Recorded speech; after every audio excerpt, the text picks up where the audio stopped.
welcome to the final unboxing of the large lot of Star Trek Attack Wing that I got at the Halle store. And that is a USS Pasteur. It's a Mirror Universe Vessel expansion pack. Not because it's full of pirates, but the Mirror Universe symbol covers about all the alternate universe vessels.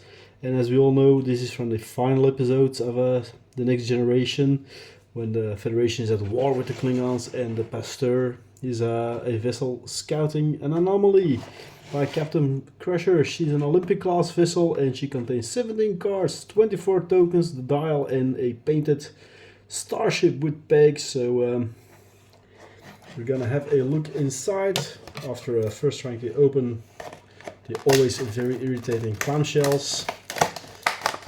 I understand why they do it, but that doesn't mean that I like that they do it.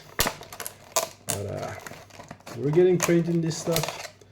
So see that we don't cut open the counters and everything.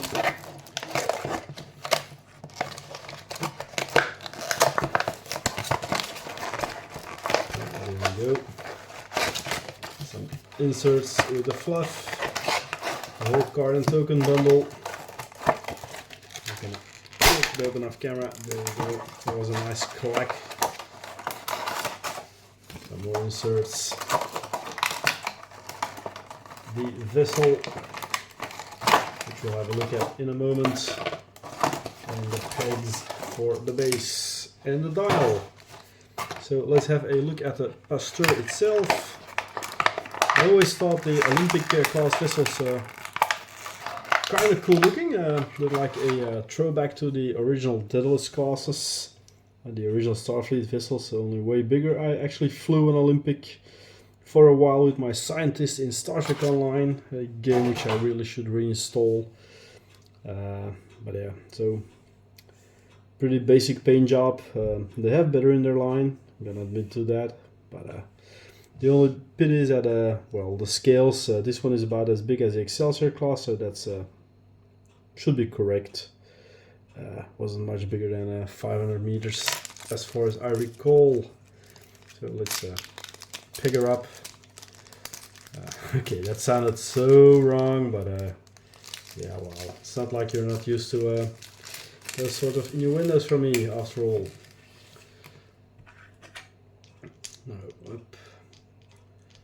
This one will go here, if you don't want to fit that is. Always. They use the same system as X-Wing. Games are really similar, and they're also really just as annoying to get the pegs all turned in. There we go. The Pasteur class of vessel. I never use the double mounted peg, by the way. Balance issues. I think the lower levels, it's not like they can break when you knock them over on the table, but still, at least we can put aside as well. There are funner things to do with your star vessels than tossing them over. So let's have a look at the cards. By the way, the vessel, as you could see on the package, was retailed in the store at 16 euros originally, and as you can know from the previous movies, I paid less than 2 euros a vessel, so big win. Let's have a look at the cards and tokens. The stacks and the tokens. So there's, for the first one, some counters, a fleet action counter, the dial for the Olympic class, the captain tokens. So we got Dr. Crusher, Worf, Riker, and a generic captain. It's Ancient Riker, also from the alternate universe, and Ancient Worf. And then we have the regular tokens with the Pasteur.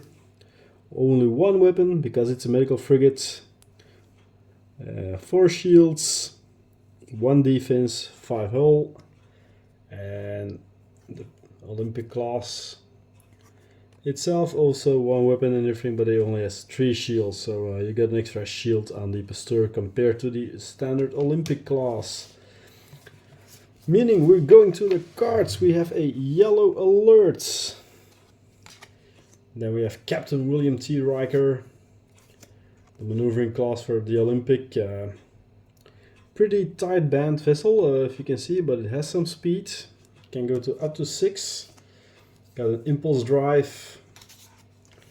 Captain Beverly Crusher. She's cheaper than Captain Riker, but well, you're just putting Captain Crusher on this because it's her vessel, fluff-wise.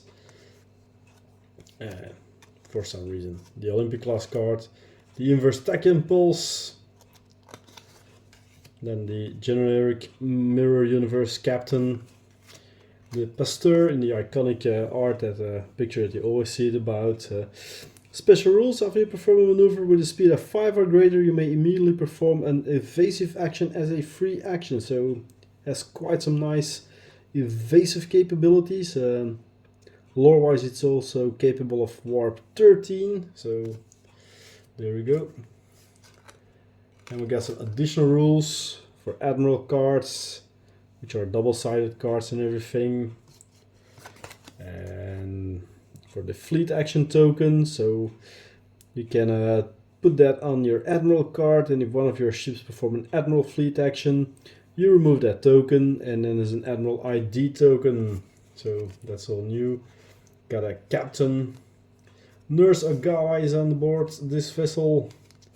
And then we got the additional rules for the Mirror Universe and a mission. So let's have a look at the mission cards. Now first let's get this one out. It's another officer on board the vessel.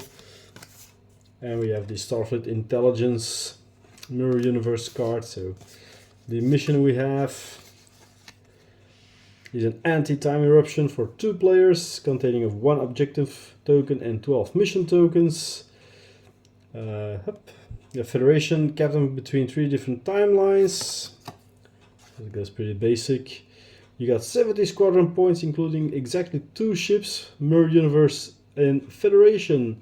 And one of these must be the Olympic class. And the opponent are exactly 2 Klingon vessels. So basically you can replay the finale with the Enterprise D and the Pasteur. So add some things. You got an anomaly, you got limited time, static warp shells. So yeah, looks like a pretty cool scenario to play. You got a Mirror Universe player can win if you create a static warp shell and collapse the anomaly, and the Klingons win if you destroy both the Mirror Universe player's ships. So it's Mirror Universe, but not Pirate Mirror Universe. So yeah, this will be a scenario that I might actually try out with the Pasteur and Enterprise D, only to find some Klingon ships, because those are not in my factions. Well, maybe I find some players somewhere and still get a little bit of resurgence of Star Trek Attack Wing going at the Tin Soldier of Antwerp. We'll see, and when that happens, you will find it out here on my channel, of course. Thanks for watching, and I'll see you again next time. Bye bye.